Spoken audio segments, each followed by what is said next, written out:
Olá, queridos alunos, queridas alunas, sejam todos muito bem-vindos à nossa aula de hoje.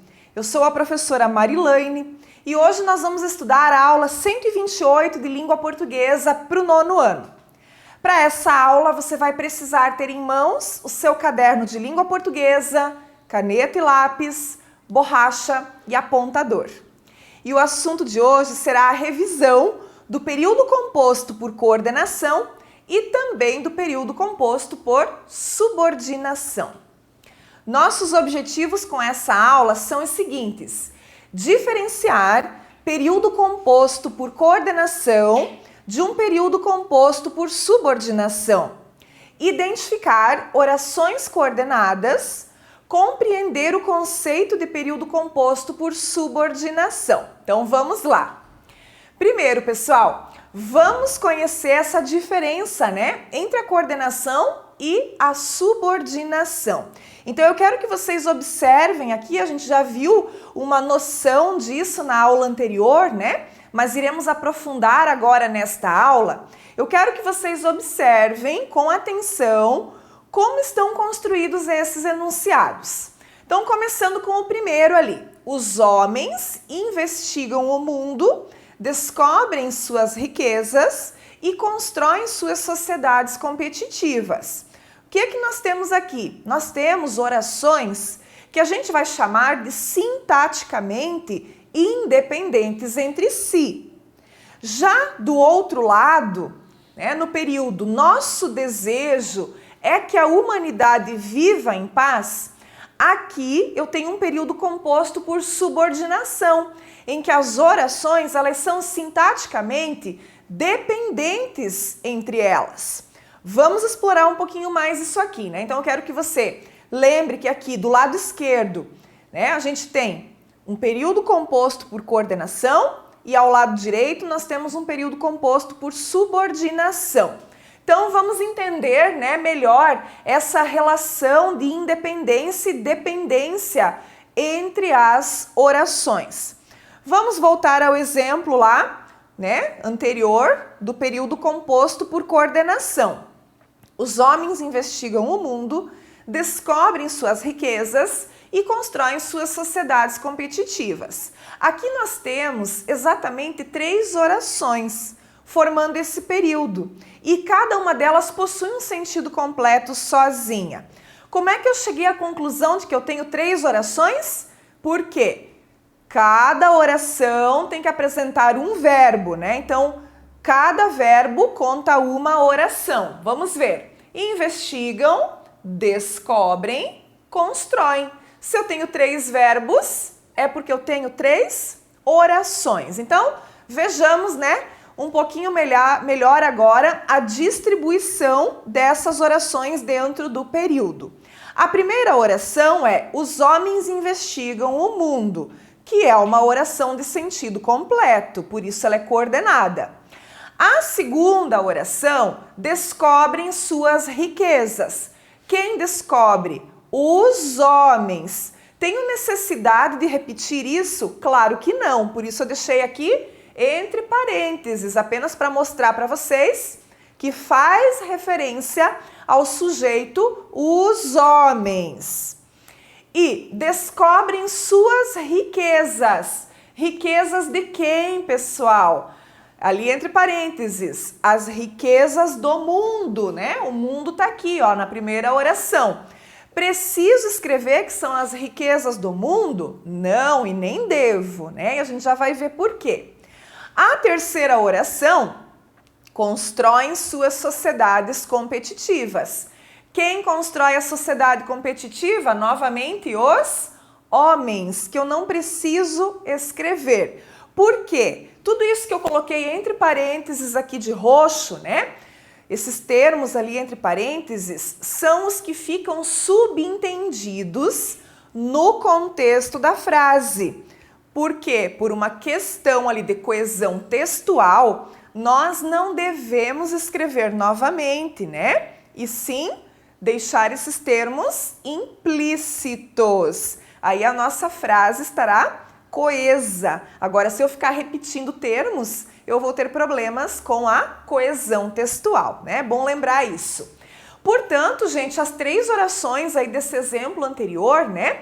Se a gente falar separadamente cada uma delas, elas possuem um sentido completo sozinhas cada uma, tá? E isso confere a elas a qualidade de independência sintática. Por isso são chamadas de orações coordenadas. Agora a gente vai ver o que acontece lá no exemplo da subordinação. Nosso desejo é que a humanidade viva em paz. Bom, vamos ver os verbos primeiro, né?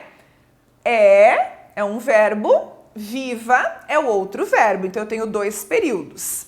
Se a gente tentar dividir esse período e falar separadamente cada uma das orações, a gente vai ver que uma depende da outra para ter o tão, né, dito aí, sentido completo. Porque eu vou ter nosso desejo é, e se eu parar aí, você vai me perguntar, né? É o quê?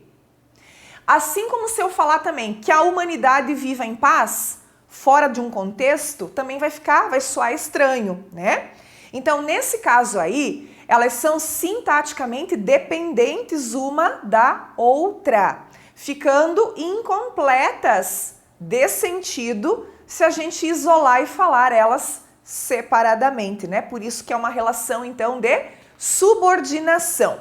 Agora vamos conhecer um pouquinho sobre o período composto por coordenação, né?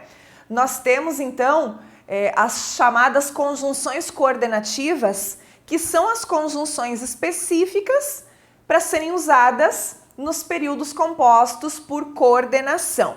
Então, aqui nessa tabela, você tem aqui do lado esquerdo, né, os 5 grupos de conjunções coordenativas: aditiva, adversativa, alternativa, conclusiva e explicativa. Aqui na coluna do meio, né, nós temos exemplos, as principais conjunções de cada grupo. Então, lá na aditiva, e, nem e mais também. Na adversativa, mas, porém, todavia, contudo, entretanto. Alternativa, ou, ora, quer. Conclusiva, portanto, logo, por isso. O pois, se ele for anteposto ao verbo, né? Explicativa, porque, que, pois. Agora o pois tem que ser posposto ao verbo, né? Então, são 5 tipos de conjunções coordenativas. Vamos ver alguns exemplos aqui, então, né? Lá na aditiva, ó.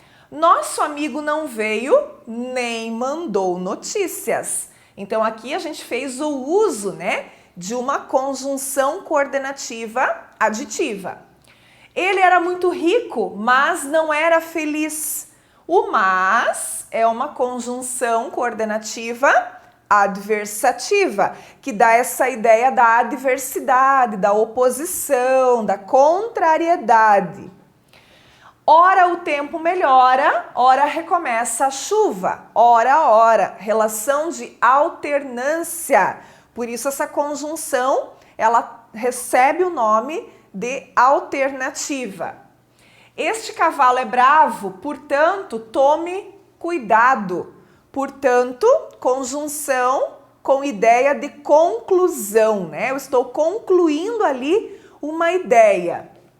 Volte logo, porque amanhã será tarde.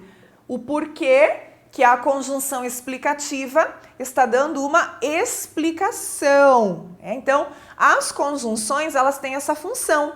Elas vão unir orações dentro de um período composto, estabelecendo entre essas orações uma relação de sentido, ok? Muito bem, então, ó, vamos à conceituação aqui. Um período composto por coordenação, ele é constituído por orações coordenadas, né? Essa informação a gente já viu, mas nós estaremos aqui reforçando. Uma oração, ela chama-se coordenada quando ela não funciona como termo da outra oração, né? Quando ela não tem relação sintática com a outra oração. As orações coordenadas, elas são sintaticamente independentes entre si. E vejamos então mais um exemplo. Eu lhe trouxe o livro, mas você não o leu. Primeira oração, eu lhe trouxe o livro. Qual é o verbo? Trouxe.